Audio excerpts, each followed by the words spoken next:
Immigration is the third area of existing work where a big evolution for Home Affairs is required. The global challenges that we face are enormous. Why wouldn't we invite the best and brightest people from around the world to come and help us tackle them?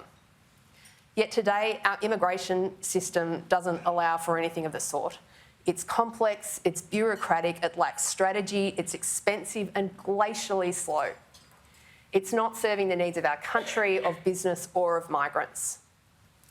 Under the former government, the debate centred so much, almost exclusively, on how we keep people out rather than what we do to get people here who we need here.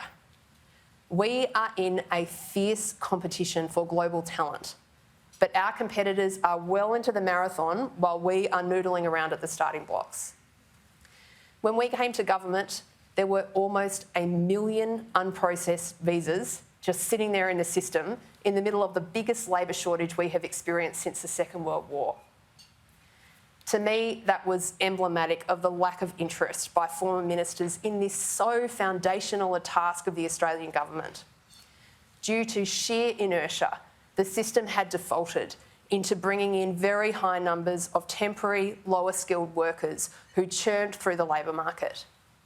And as a result, Australia today has a problem we have always studiously avoided, and that is a large underclass of undocumented migrant workers who are living in our country today and extremely vulnerable to exploitation.